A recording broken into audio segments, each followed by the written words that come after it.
Hello and welcome back दोस्तों, आप सभी का स्वागत है मेरे चैनल पर।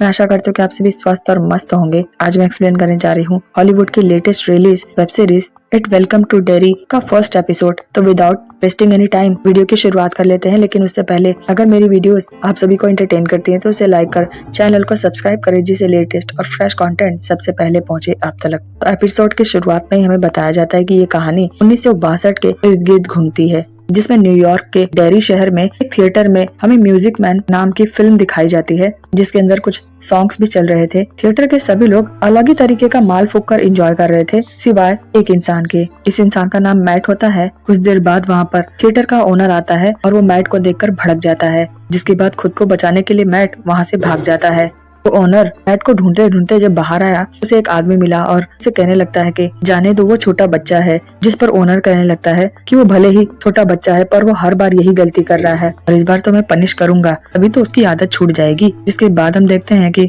उस बंदे के बच्चे ने मैट को देख लिया था एक जगह छुपे हुए, पर यहाँ ये बच्चा मैट को बचाते हुए उस ओनर को दूसरी तरफ जाने का इशारा बताता है। जिसके बाद मैट उस लड़के को थैंक यू बोलकर वहाँ से निकल जाता है।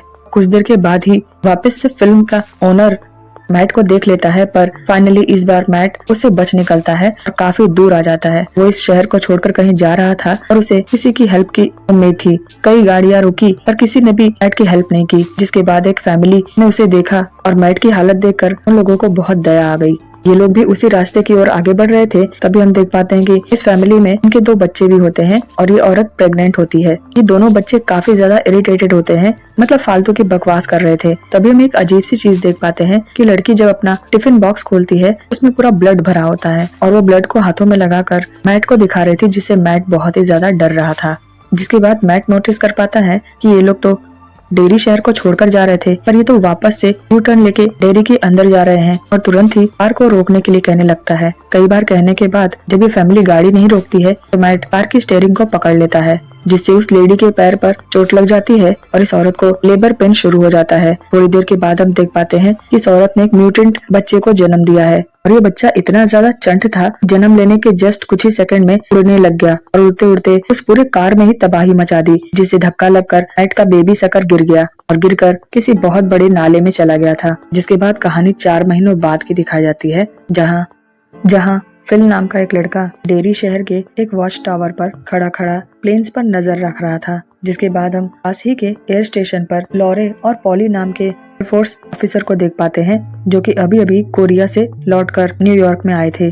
कोरिया में काफी ज्यादा लड़ाई हो रहा था, इसलिए लॉरे न्यूयॉर्क शिफ्ट हो गया और यहाँ पर वो अपनी वाइफ और पूरी फैमिली को भी लाना चाहता था। जिसके बाद हम डेरी शहर के एक स्कूल में लिली नाम की लड़की को देख पाते हैं, जिस स्कूल में कोई भी लोग पसंद नहीं करते थे, क्योंकि लिली कुछ ज्यादा ही अजीब सी लड़की थी। उसके बाद वो अपने लॉकर में कुछ सामान चेक करने जाती है कि तभी हम देख पाते हैं कि बहुत से पिकल के जार रखे होते हैं। लिली जैसे ही लॉकर को खोलती है तो वो एक जार गिरकर नीचे टूट जाता है। तभी हमें पता चलता है कि कुछ लड़कियों का ग्रुप ही था जो लिली को परेशान करने के लिए उसके लॉकर में पिकल्स के जार रख दिए थे। उसके बाद उसकी बेस्ट फ्रेंड मार्ज आ जाती है और वो उसे समझाकर अपनी वेकेशन पार्टीज के बारे में बताने लग जाती है। इसी स्कूल में हम फिल और उसके दोस्त टेडी को देख पाते हैं। फिल अपने दोस्त से शेयर कर रहा था कि वॉच टावर के ऊपर से बहुत सारे एयर जेट्स आते जाते रहते हैं, क्योंकि शहर के बाहर बहुत सारे एलियंस आ चुके हैं। बहुत जल्दी गवर्नमेंट उन्हें पकड़कर उन पर एक्सपेरिमेंट शुरू करने वाली है। अब एग्जाम आने वाले थे तो टेडी फिल से अपनी स्टडी पर कंसंट्रेशन देने के लिए कहता है, पर फिल अलग ही दुनिया में मशरूफ रहता है। तो लग रहा था कि बहुत जल्दी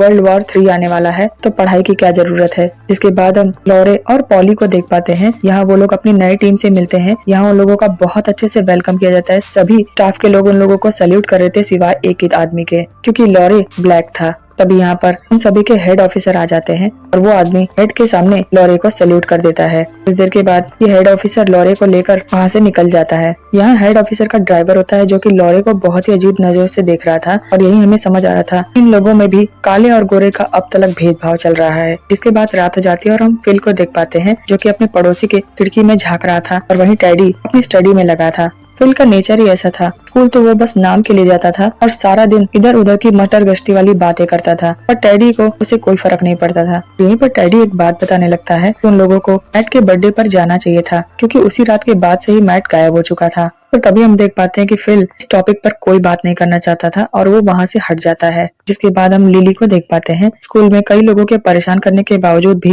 ये बेचारी खुद को खुश रखना चाहती थी। वो अपने बाथरूम में फ्रेश होने के लिए आई थी कि तभी उसे अपने ब्रेसलेट के ऊपर का टर्टल नजर आ जाता है। हमें दिखाया जाता है कि कुछ दिनों पहले ही मैट लिली को लेकर वॉच टावर के अंदर घुसा था। उस वॉच टावर के बारे में बस मैट और टेडी को ही पता था और इन लोगों ने लिली को भी बता दिया था। लिली को ये जगह बहुत ही ज्यादा खूबसूरत लग रही थी।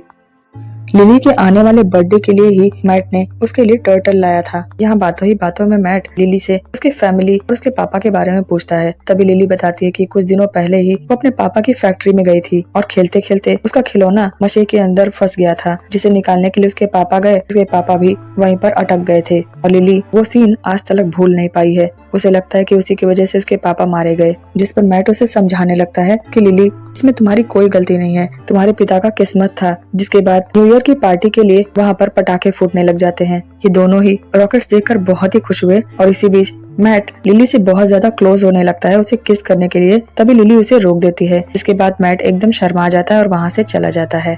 जिसके बाद लिली की मम्मी उसके पास आकर उसे बताती है कि कल उसे उसके पापा के कब्र पर जाना होगा क्योंकि वो बहुत सालों से गई नहीं। यहाँ उसकी माँ समझाने लगती है कि तुम्हें अपने पास्ट को भूलकर आने वाले फ्यूचर का वेलकम करना चाहिए।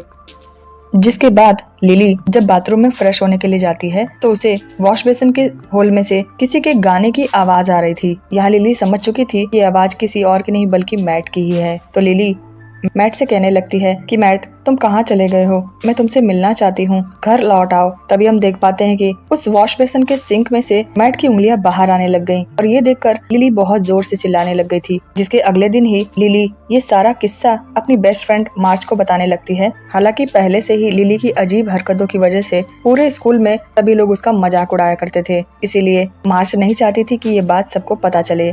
जिसके बाद हम शाम का सीन देख पाते हैं जहाँ फिल और टेडी दोनों ही वॉच टावर के पास जा रहे थे और यहीं पर इन लोगों को लिली भी मिल जाती है। लिली को देखकर ये दोनों ही शॉक्ड हो जाते हैं। अब लिली वॉश बेसिन वाली बात को फिल और टेडी से बता देती है। हालांकि फिल ऑलरेडी मैट से नाराज था क्योंकि मैट ने ही वॉच टावर के बारे में लिली से बता दिया था। लिली की सारी बातें सुनकर फिल को लग रहा था कि वो झूठ बोल रही है, जिस पर टेडी कहने लगता है कि तुम इतने यकीन से कैसे कह सकते हो कि वो झूठ बोल रही है। तभी फिल कहता है कि अगर मैट जिंदा होता तो तुम ही सोचो ना कि क्या उसकी उंगलियां छोटे से वॉश बेसिन के होल में जाती और क्या वो वहां पर छुप सकता है। ये बातें सुनकर लिली काफी ज्यादा नाराज हो जाती है और वहां से चली जाती है। जिसके अगले दिन का हम सीन देख पाते हैं जब लॉरे अपने हेड ऑफिसर के पास आता है तो ये ऑफिसर बताने लगता है कि जिसने तुम्हें सैल्यूट करने से मना कर दिया, मैंने उस ऑफिसर को ही बाथरूम साफ करने की ड्यूटी दे दी। ये सुनकर लॉरे को कोई ज्यादा खुशी तो नहीं मिली थी, पर हेड ऑफिसर लॉरे के पास्ट रिकॉर्ड से बहुत खुश था और वो चाहता था कि लॉरे की वजह से उसके डिपार्टमेंट को बहुत ही फायदा हो। दरअसल लॉरे पहले एक कोरियन बटालियन में था और उसने विदाउट परमिशन के ही जंग में दुश्मनों की धज्जियां उड़ा दी थी। इस वजह से उसे वॉर के बीच में से ही निकाला जाता है और उसका ट्रांसफर यहाँ न्यूयॉर्क के डेरी सिटी में हो जाता है। अब हेड ऑफिसर लॉरे से बताने लगता है कि तुम यहाँ पर एक खास काम करने के लिए बुलाए गए हो, तुम्हें हमारे नए B-52 प्लेन्स को टेस्ट करना है। जिसके बाद हम रात में टेडी और उसकी फैमिली को देखते हैं एक साथ डिनर करते हुए। यहाँ हमें पता चलता है कि ये लोग ज्यूइश है। यहीं पर टेडी मैट के बारे में बताने लगता है, शायद किसी ने उसे मारकर वॉश बेसिन में कैद कर दिया है और शायद कोई उसे टॉर्चर कर रहा है। टेडी यहाँ ये कहने लगता है कि मुझे नहीं लगता है कि डैडी ये सब कुछ सच है, पर मैं आपसे जानना चाहता हूँ। जिस पर उसके पापा बताने लगते हैं कि बेटा, हम लोग ज्यूइश हैं और हमारे पूर्वजों को नाजियों ने बहुत सारा टॉर्चर किया था। मैंने तो ये तक सुना है उनकी चमड़ियों से नाइट लैंप बनाए जाते थे, तो इससे बड़ा टॉर्चर किसी के लिए कुछ भी नहीं हो सकता है। यहाँ उसके पापा को लग रहा था कि टेडी किसी कॉमिक के किस्से के बारे में बता रहा है। खाना खाने के बाद टेडी अपने कमरे में कॉमिक पढ़ रहा था कि तभी नाइट लैंप अपने आप ही बंद हो रही थी। टेडी बार बार चालू कर रहा था, वो अपने आप ही बंद हो रही थी। जिसके बाद एक अचानक से टेडी को अपने पूर्वजों के चेहरे दिखने लगते हैं और वो बहुत ज्यादा डर जाता है। डर के मारे टेडी एक जगह पर छुप जाता है। जिसके बाद वो नाइट लैंप उसके पास आकर तड़पने की आवाज में चिल्लाने लग जाता है, जिसे देखकर टेडी भी चिल्लाने लग जाता है। अगले ही दिन टेडी लिली और फिल से ये सारी बातें बताता है, जिस पर लिली इन लोगों को सजेशन देती है कि हमें किसी बड़े से बात करना चाहिए, शायद वो लोग ही इस चीज का बेस्ट सोल्यूशन ढूंढ सकते हैं। पर फिल को ये डर था कि वो लोग कहीं हमें पागल खाने में कैद न करवा दें, कि कहीं वो लोग हमें पागल खाने में एडमिट न करवा दें। अब इन लोगों के अंदर मैट के बारे में जानने की और भी ज्यादा क्यूरियोसिटी बढ़ गई और ये लोग सीधे लाइब्रेरी में आ जाते हैं। यहाँ लाइब्रेरी में फिल के साथ उसकी बहन सूजी भी आ चुकी थी। जिसके बाद इन लोगों को जिस दिन मैट गायब हुआ था उसी दिन के न्यूज़पेपर की कटिंग मिल जाती है। मैट को आखिरी बार एक थिएटर में देखा गया था और उसके गायब होने के पीछे उसके पिता का भी हाथ बताया जाता है। और यहाँ पर आखिरी बार उस थिएटर में मैट से जो लड़की मिली थी जिसका नाम रॉनी होता है उसका भी जिक्र था, जिसके बाद ये चारों ही रॉनी से मिलने आ जाते हैं। यहाँ रॉनी बताती है कि मैट के गायब होने के बाद पुलिस उसके और उसके पापा के पीछे भी पड़ गई थी, इसलिए रॉनी मैट के बारे में कोई भी बात नहीं करना चाहती थी। ये चारों बच्चे उदास होकर वहाँ से निकल रहे थे और आपस में गटर से कोई सॉन्ग सुनाई देने वाली बात कर रहे थे, जिसे सुनकर रॉनी एकदम शॉक्ड हो जाती है और वो भी बताने लगती है कि अब भी थिएटर के कई कोनों से अजीब अजीब से गानों की आवाज आती है, जो कि ज्यादातर बच्चों की आवाजें होती हैं। यहाँ पर लिली गाने का नाम बताती है। ये रॉनी बताने लगती है कि वही गाना है जो थिएटर में आखिरी बार मैट ने देखा था। अब रात होने के बाद लॉरे अपनी फैमिली को याद करके कमरे में सोने जा रहा था कि तभी मास्क पहन के कुछ गुंडे लॉरे के ऊपर अटैक कर देते हैं। उन गुंडों ने लॉरे को गन पॉइंट पर रखकर वो जिस मिशन को यहाँ पर पूरा करने के लिए आया है उसके बारे में पूछने लगे, पर क्योंकि लॉरे ठहरा एकदम सच्चा वाला देशभक्त तो वो मरने को तैयार था पर अपने देश से गद्दारी करने को नहीं। जिसके बाद ही यहाँ पर पॉली आ जाता है और वो सभी गुंडों को मार भगाता है। अगले सीन में हम उन सभी बच्चों को देख पाते हैं जो कि थिएटर में आ चुके थे मैट का गाना सुनने के लिए। वही रॉनी ऊपर वाले प्रोजेक्टर रूम में से उस मूवी को शुरू कर रही थी। मूवी की शुरुआत होते ही वही गाना गाया जाता है जो हमेशा मैट गाता है। जिसके बाद हम इसी मूवी में मैट को भी देख पाते हैं जो कि गोद में एक छोटे से बच्चे को लेकर खड़ा था। मैट को देखकर लिली और बाकी बच्चे उसे बुलाने लग जाते हैं। यहाँ हम नोटिस कर पाते हैं कि मैट भी इन लोगों की आवाजें सुन और देख सकता था। मैट स्क्रीन के पास आकर उन सभी से कहने लगता है कि मैं तुम लोगों की वजह से ही यहाँ पर फंस गया हूँ। इतना ही कहकर वो जोरों से हंसने लग गया और अपने गोद के बच्चे को स्क्रीन से बाहर फेंक दिया।